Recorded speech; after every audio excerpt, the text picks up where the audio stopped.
Hello and welcome back to Von Millison Plays Darkfall, the journal.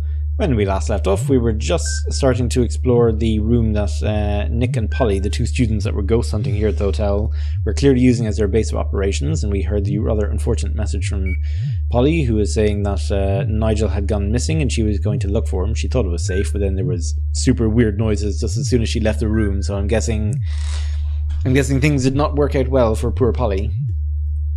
Now she said to read her journal and that there was a device called a thermoscanner that would probably help us out, and that she had written down the settings and had stored them in a safe place in the bathroom. So I'm guessing the safe place in the bathroom is what she was talking about with the codes that we found. There were like 0020, 005, etc. So we'll have to look out for that. Now I don't actually seem to be able to click on this thing, so I'm really hoping this is not the journal that she was referring to, because if it was, then the game is bugged and I can't read it. Can't click on anything else there. That's just the notice board. This is the X-Files I Want to Believe poster, and that is a lamp that we can't click on at all. And then we can just walk. Oh, we can examine this thing down here. Okay, can't seem to do anything with it, but it sure looks funky. So can't interact with anything here. We can only walk forward. Haddon Industries, that's interesting. Haddon was the name of the super industrialist that was in the novel Contact by Carl Sagan. And yeah, he supplied one of the main characters with computer equipment and kind of helped them decipher some of the alien stuff. So I wonder if that's a nod to Contact. Haddon Industries, fragile electrical equipment. Haddon Industries, inventory: 1 Haddon 1900 processor, 2 Haddon flat screen monitors, 1 cordless keyboard, 1 cordless mouse, 2 Soundwork speakers, 1 Ultra Fusion battery, 1 Thermo Digi camera, 10 remote Digi cameras. Delivery to Station Hotel, Dowerton, Dorset, blah. Signed, N. Danvers. Okay.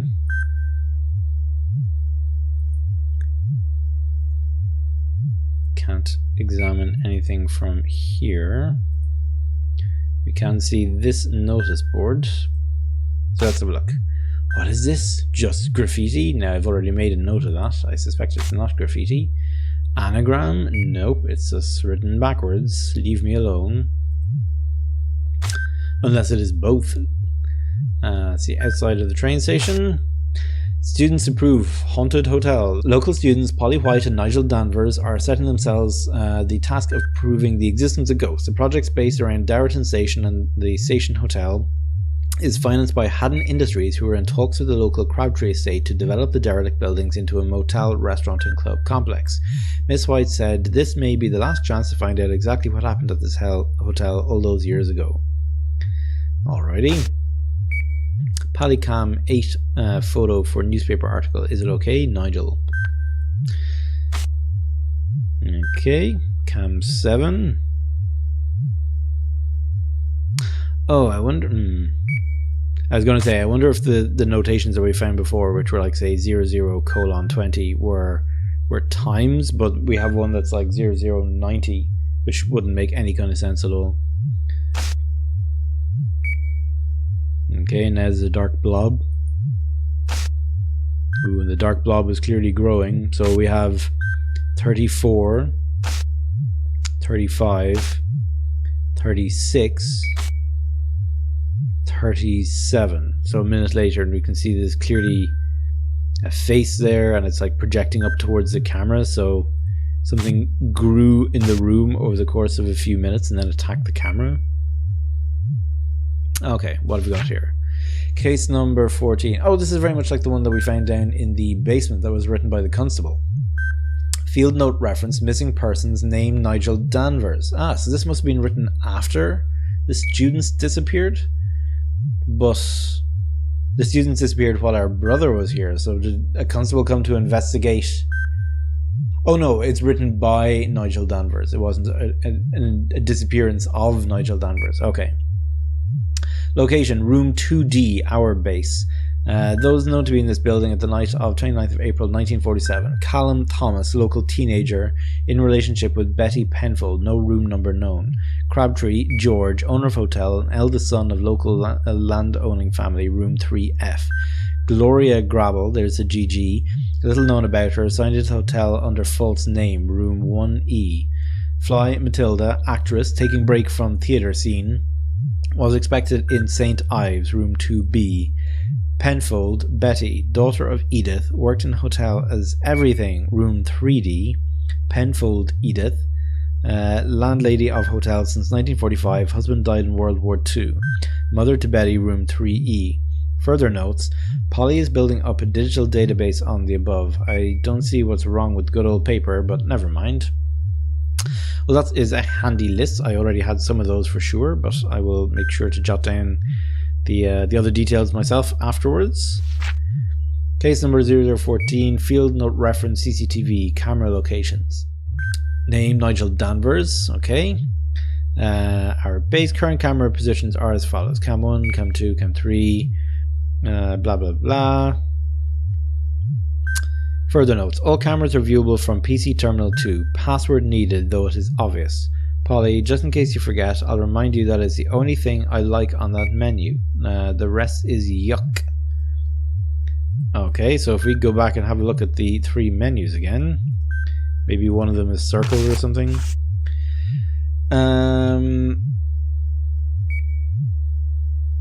No, nothing there.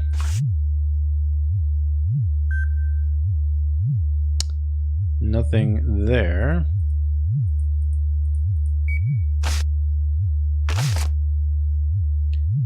And none of them there. Okay. Now, clearly the takeout is something that comes with chopsticks. So, oops, wrong one. Bloop. It's probably not going to be from this menu. And I'm guessing it's not going to be from this menu. So it's probably something from the Dragon Inn.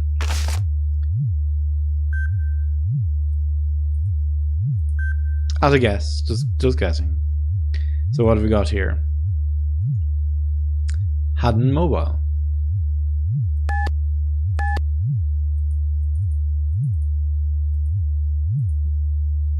Please replace the handset and try again. Okay. So we would need a phone number. Now we do have the phone number for the Dragon Inn here. So we could try calling them and see if they can give us our usual order or something. So 01622643853. So let's go back and try calling them. They're open from 5:30 PM to midnight. So assuming it is late, they might still be open. So let's try 01622 64 3853 3853.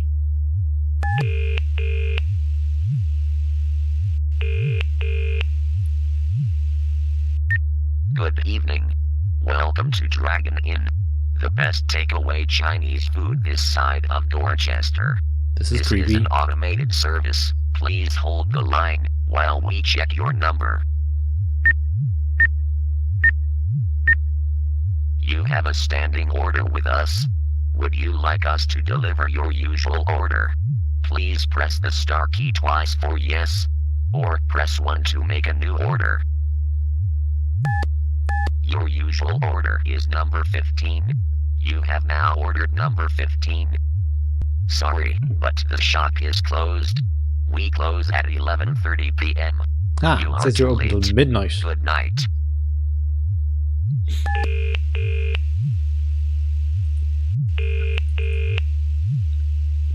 What's ringing now? Good evening. No. Welcome to Dragon Inn. I want to hang up. How do I get away from this thing? There we go. Okay. Yeah, the menu says that they're open till midnight, but Yolanda said that they're open till 5:30 p.m. to midnight, and he said close at 11:30. Cheeky. Anyway, it's number 15 on the order, which is Chicky Chow. Chicky Chow. Okay. All right, then let's have a look at the... Can't examine anything there. So we have workstation 1 and workstation 2. Now, she said the workstation 2 is where we could access the creepy thing. There's a pizza box there. The thermo scanner. So let's just have a look at workstation 1 first. It's very fancy. It's all touchscreen. Browse websites. System quit. Are you sure you want to leave this system? No. Okay. So journal entries, sound recordings, image cleaner, my music, case 14 personals.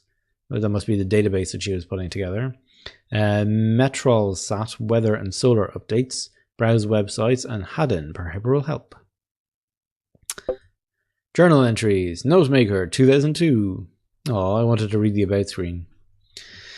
Okay, strap yourselves in, folks. It's reading time.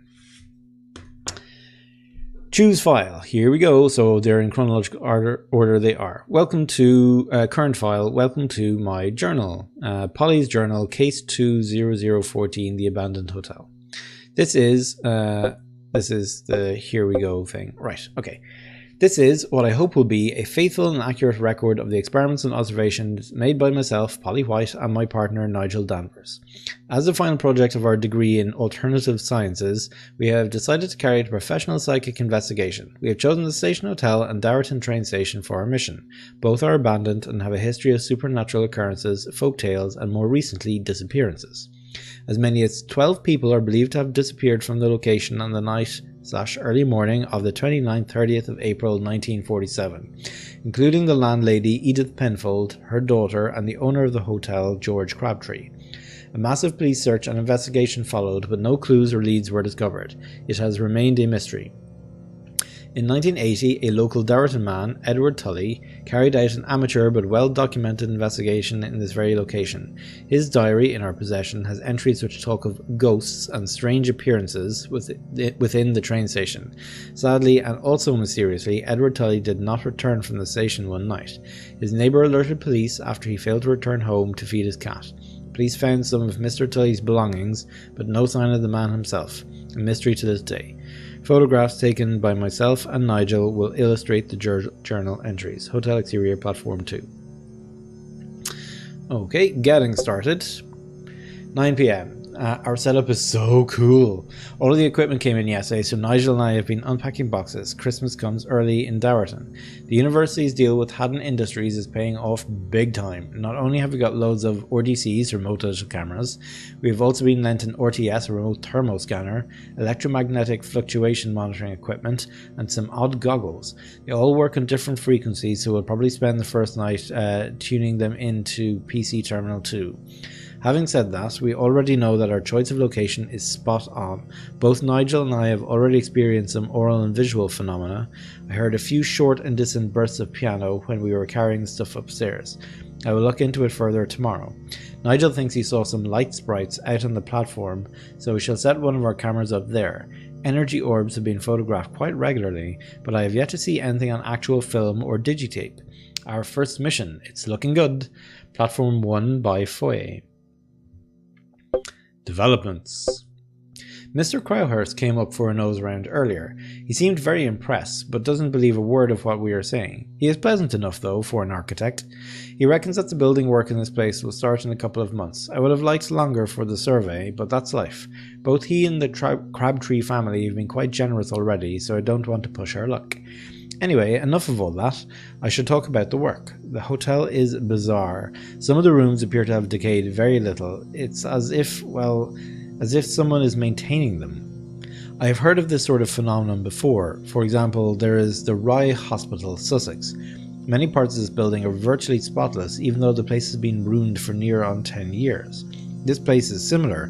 Most of the rooms are well beyond the talents of the best interior designer, joke, but others appear to be almost fresh to the point where you can still imagine bucking in for the night, which in a way we have. Room 2D seems as good as a room as any.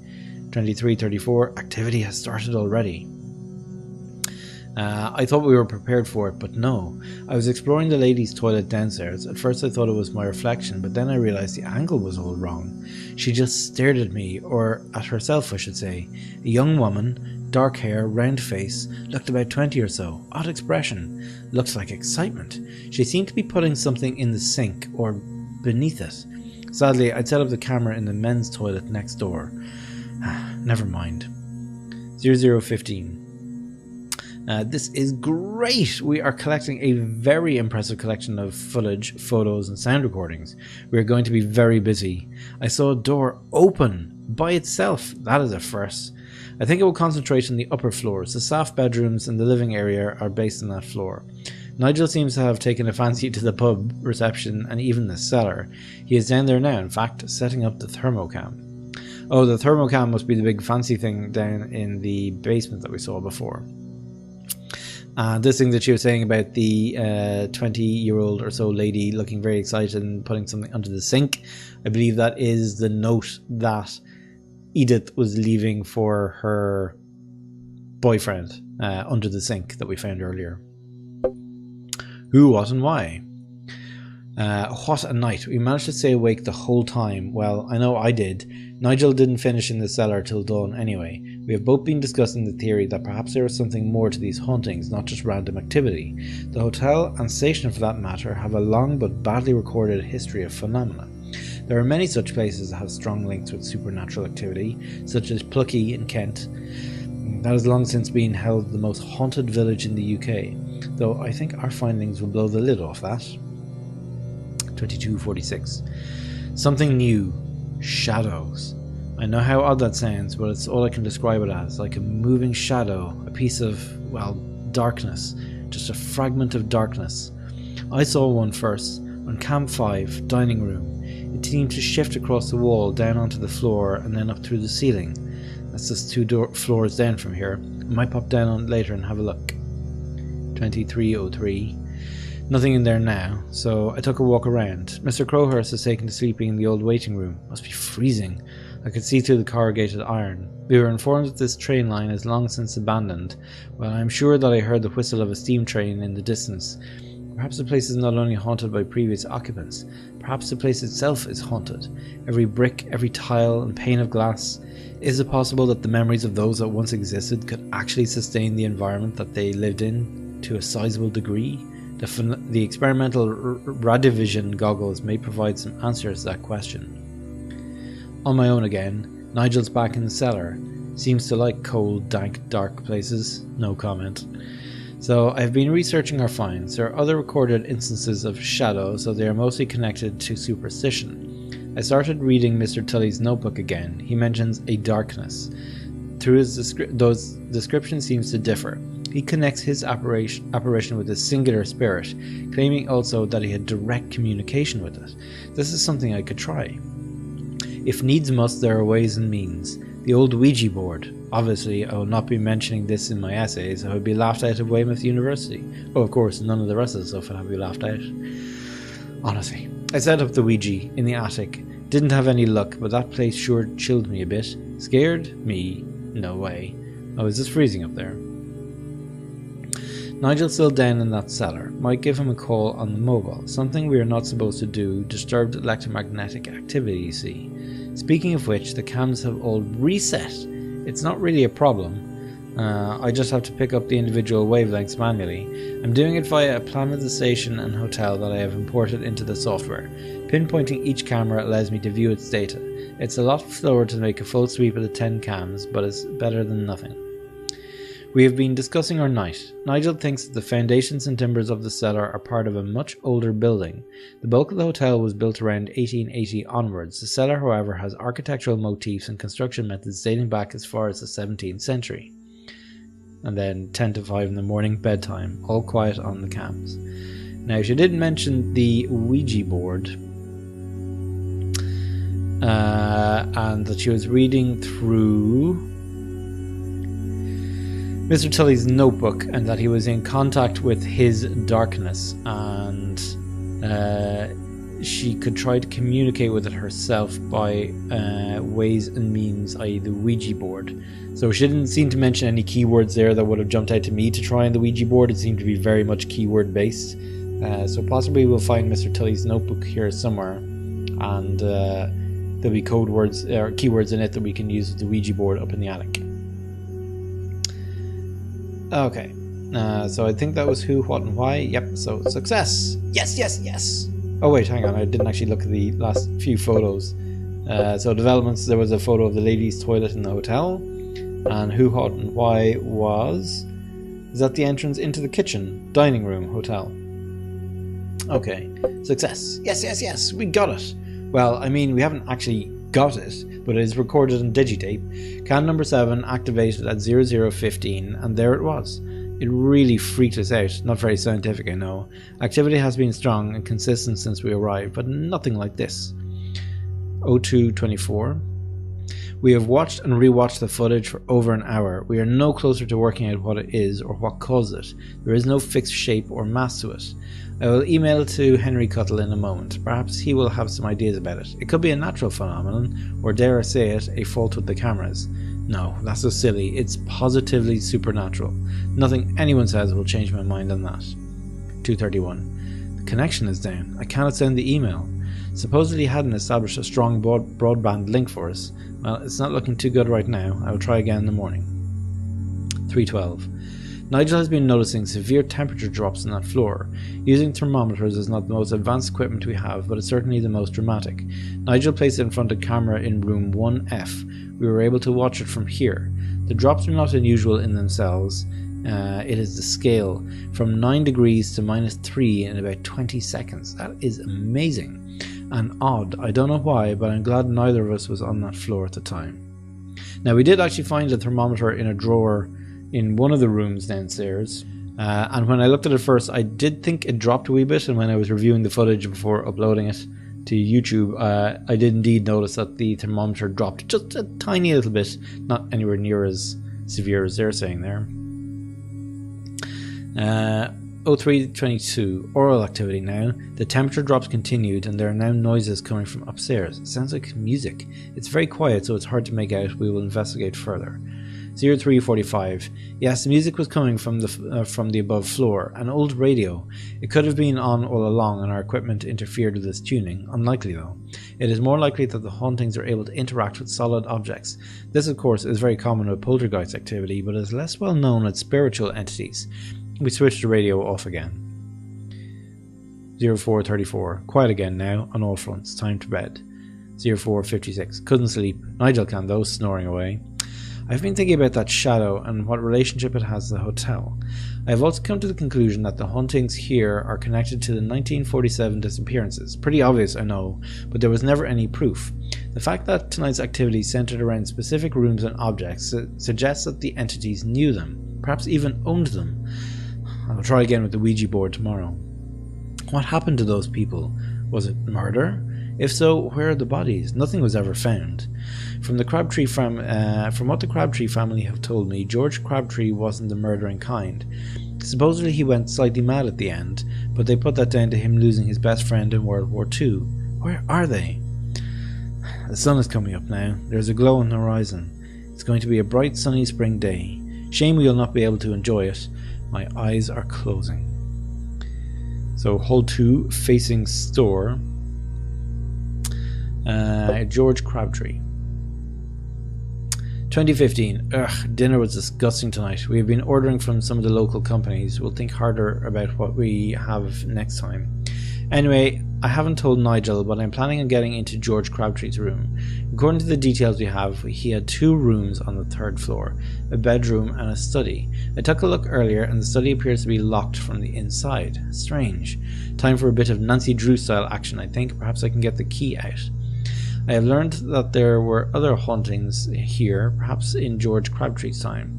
Maybe he knew about them, perhaps he even investigated them. So I'm guessing the Nancy Drew style thing is usual. You slip a piece of paper under the door and then you take like a a pencil or something thin, and you slide it into the keyhole to try and push the key through, and then it falls onto the piece of paper and you pull it back under the door. So we'll have to see if that ends up being the case. 2136. Yes, I was right. He did know about them, the hauntings. We have found scraps of letters and documents that prove it. Nigel has found a metallic door in the cellar which is sealed by some sort of locking mechanism. He's going to try and bypass it or work out how it opens. It's quite ingenious. 2200. He hasn't had any luck so far, but he thinks he has discovered something far more interesting. Obviously he is keeping it to himself so that he can show off later. He came running up here earlier, fiddled with the settings for the thermoscanner, and then said, "That's it, I knew it would be there somewhere." And then ran off back downstairs again. I hope he doesn't keep it to himself for long. 2245. Strong activity again. I'm on my own, doing my best to record the findings I can. 2300. There's something outside the door. I heard it first, like a vibration. Whispering, 1,000 voices whispering. It's still there now while I type these words. 2302. There was a knock at the door. There is no way it's Nigel. I'm not going to answer it, partly because it may disturb whatever event this is, and also I'm not ashamed to say this, I'm quite afraid. What is this thing? It's not a ghost. It has no human characteristics at all, nothing to indicate life, past or present. Just energy. Pure energy. Maybe not so pure. 2304. Nothing now. Took a look outside the door. The hallway was empty. 2345. Nigel's back. He managed to open the door. I was right. Crabtree did know about the ghosts. The room held conclusive proof. We will need to do a bit of shopping tomorrow. 0014. A thought. The thing, the darkness, is conscious of us. It knew I was in this room. I will keep this knowledge to myself. 145. It's been tampering with the lights. The electricity is bad enough at the best of times. The lights have been dimming and flaring all night. I also heard someone in the hall outside. They walked past the door en route to the bathroom. 0234. There is a presence in the kitchen area. I was doing the rounds, checking the cams, and I heard someone in the kitchen. Female. A strong Dorset accent. She just said, "Who are you?" It was so abrupt and straightforward, I would swear she was talking to me. I didn't answer. Perhaps I should have. 0245. I can hear music again. I don't think it's the radio though. Sounds too old-fashioned. Yes, it is a record player. The needle is jumping.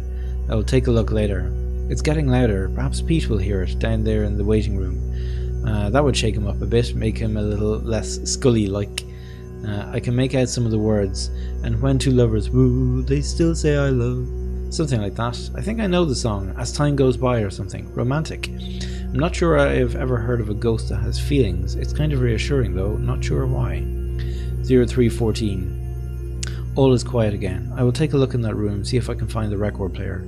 Nigel has been acting really strange tonight, keeping himself to himself as usual. I don't like secrets. We're supposed to be a team. So that was George Crabtree. And room 3F locked. Failure. 1700. Up early, you will notice. Very early. I wanted to catch Pete before he settled in for the night. I had a lot of questions for him. I told him about last night's events, and he didn't laugh this time. In fact, a look of concern passed across his face. Concern for what? Us? Himself? I didn't want to push it any further, so changed the subject. 1900. We did some shopping earlier today. Well, Nigel did anyway. Went into Dorchester, in fact. Photographic chemicals and paper. That would explain the modern bottles that were down in the photo processing lab, the dark room in the basement. I haven't had time to use such primitive materials in years, but he seemed happy enough. Hopefully he'll put them to good use in the new room. 2100. We are camping out upstairs tonight in what we think was Edith's room. There are photographs of her and her husband on the wall. Neither of us feels threatened in this room. Quite the opposite. I personally am hoping to see the record player kick into life again. The room has been partially cleared. There are only a few of her things remaining. The dressing table mainly. Some of the stuff must be worth something. I'm surprised the salvage people haven't broken in and stripped the place. It makes you wonder why the remaining family didn't want them either. I would. 2235. Pop down to write the journal. We haven't experienced anything so far. A few temperature drops on the trusty thermometer. 0016. Nothing except backache from sitting in that wooden bed. I think we can safely say Edith is not going to show off while we are watching. Shame. 0040. Another knock at the door. Nigel is here this time, so I know for sure it's not him. It's whispering again. It's whispering my name. This is too much. I'm going to open the door. No, Nigel says he heard his name. This is bizarre. I am emailing Henry Cuttle right away. He has to get down here. Damn, there is still no connection. This is a joke. There is no connection on the mobile either. I'm scared to stay in this room, and I'm terrified to leave it. 0055. We sat it out. I didn't open the door. It seems to have passed. I've got to calm down. This reaction is no use. The survey will be worthless if we don't keep our wits together. I think we'll spend the rest of the night in the bar. Sadly, there is not a drop to drink, not even a bottle of ancient brandy. 0456. It'll be light soon. I am pleased for that. The bar was quiet and felt safer than this room. Something odd did happen though. We heard a phone ringing quite nearby, perhaps a reception phone. There is no way the connection is functioning, so I have no explanation. It's well known that some spirits communicate via electronic sources. Perhaps someone was trying to communicate with us. Next time I will answer it. Bedtime, a chance to rest and get my thoughts together. Finally, progress. Now I notice that all of these are in like a dark, or in a black colour, but this one seems to be in like a dark grey. 2100. Nigel is preparing a surprise in the cellar. Oh wait, hang on, sorry, failure. Picture of the record player in Edith's room. Okay. 2100. Nigel is preparing a surprise in the cellar. He is a sweet bloke, he means well, but he really doesn't have any idea how to impress a girl, bless him. He has finally decided to share his work with me. I am dying to find out what he has been doing in the cellar. God knows what it'll be, but it has taken him a lot of work and full use of the thermocam. 2245. Incredible. People must know about this. How do you keep something like this secret? Well, they have for centuries so far, so a few more years wasn't exactly a problem. It has to be one of the major archaeological finds in the UK. I'll write more later as I am desperate to get back down there. I only popped up to get the torch. We'll be back soon. 0014. It's following us. Christ! It was down there. Damn you, Nigel. What have you done? Oh God, where is he? I cannot see him in any of the cams. He was right behind me. I was running up the stairs. I turned and he was gone. I could hear it whispering again. It's mocking me. It is conscious. It's been stalking us. Oh God, what am I going to do? It's here. It's outside the door again. If I'm quiet, if I hide, if I curl up as small as possible, it won't find me. It's whispering my name. It knows me. It can feel my fear. Pete! I can call to him. I'm on the other side of the platform, but he may hear me. Please, God, let him hear me. It's gone. The whispering is gone. There was no knock at the door. I'm going to find Nigel. We must get out of here. The survey can go to hell. I'll get Pete too. He has to come with us. No one is staying here. I'll check the hallway first. No data. Now that is clearly a picture in the basement. That's the door at the back that leads into the whatchamacallit room, the dark room. So clearly they took a very hurried photo while they were fleeing from the basement. So that, I guess, is it for Polly's journal. And I'm going to leave it there for this episode. We'll move on with some of the rest of the features of Terminal 1 in the next episode.